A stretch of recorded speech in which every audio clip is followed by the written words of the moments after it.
So the NAPOLI-1 study and the longer-term analysis that was presented here at ESMO confirms a significant benefit both in terms of overall survival and progression-free survival and a response rate. This is a major unmet need, and it's good news to have new treatment options in this setting. This data will become significant when the drug becomes approved. Right now, we don't have an option to obtain it, but once we can obtain the drug either through the SAP or compassionate release program while awaiting for final reimbursement, I think the uptake of this combination of Naliri and 5-FU leucovorin will be very swift in the pancreatic adenocarcinoma practices.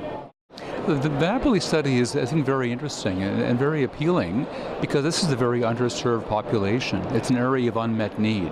We really haven't had data in the past suggesting anything really can improve survival in the second-line setting after gemcitabine. So we have, data suggesting perhaps modest improvements with regimens based on oxaliplatin.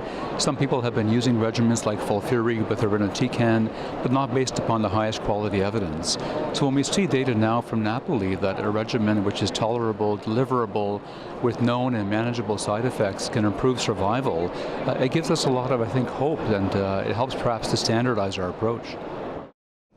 I think firstly that this is a positive randomized trial and should be offered to patients who are fit enough and willing to entertain the idea of combination chemotherapy with the goal in mind of increased survival and possibly improved symptom control and quality of life maintenance. This is a relatively small number of patients in my experience. Those patients who have had first-line combination chemotherapy or possibly even monotherapy and then relapse, as they all do with metastatic pancreatic cancer, and could be considered for second line and who are fit enough represent possibly less than 50% of these patients. Unfortunately, cancer of the pancreas is an increasingly important disease across the Western world. And going forward, there will be an increased absolute number of these patients. But as I say, as a percentage of these patients who are fit enough and willing in second line, it's possibly less than a majority of these patients.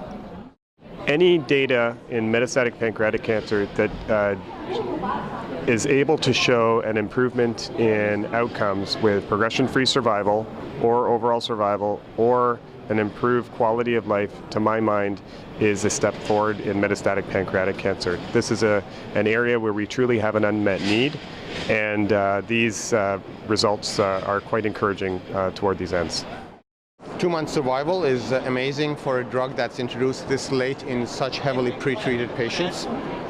Most of the trials that have similar drugs in first-line setting only would love to have a 2-month survival. So it might not sound like a lot of weeks or months, but for a bad disease like metastatic pancreatic cancer, that's very respectable.